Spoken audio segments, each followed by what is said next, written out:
అర్హులైన లబ్ధిదారులకు double bedroom ఇళ్లు కేటాయించాలని పెద్దపల్లి జిల్లా కిసాన్ మోర్చా జిల్లా అధ్యక్షుడు గూడెపు జనార్దన్ రెడ్డి డిమాండ్ చేశారు. బీఆర్ఎస్ హయాంలో నిర్మించిన డబుల్ బెడ్రూమ్ ఇళ్లను బీజేపీ నేతలు సందర్శించారు.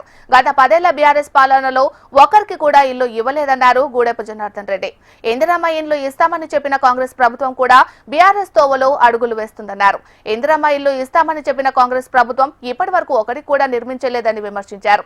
ప్రతి గ్రామానికి అర్హులైన లబ్ధిదారులను గుర్తించి వారందరికీ గూడెపు జనార్దన్ రెడ్డి ఇందిరమ్మ ఇల్లు మంజూరు చేయాలని డిమాండ్ చేశారు.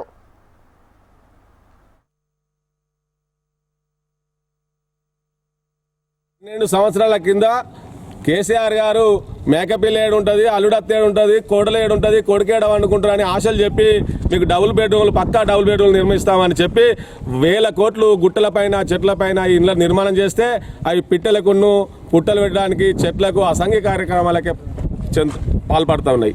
ఏ ఒక్క డబుల్ బెడ్రూమ్ కూడా ఇప్పటి వరకు అర్హులైన పేదలకు వినియోగించకపోవడం, అప్పచెప్పకపోవడం చాలా దురదృష్టకరమైన వ్యవస్థ. సుమారు కాలువ శ్రీరాంపూర్ మండలంలో 15 కోట్ల రూపాయలతో అటువంటి ప్రజాధనం వృధా అయిపోయింది, కానీ వినియోగంలోకి రాలేదు. వరకు కూడా ఏ పేదవారికి కూడా ఆ ప్రభుత్వం ఈ ప్రభుత్వం కానీ ఏ ప్రభుత్వం కూడా అర్హులైన పేదలకు కేటాయించలేదు.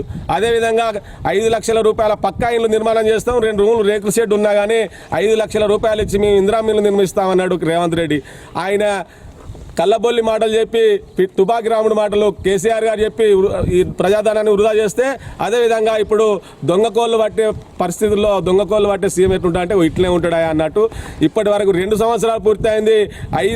5 లక్షల రూపాయలతో పక్కా ఇల్లు నిర్మాణం చేస్తున్నట్టు ఈ కాంగ్రెస్ ప్రభుత్వం ఇప్పటి వరకు కూడా ఏ ఒక్క ఇల్లు కూడా నిర్మాణం చేయలేదు.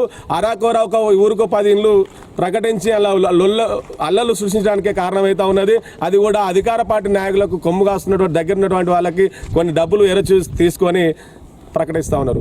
నేను అడుగుతా ఉన్నా.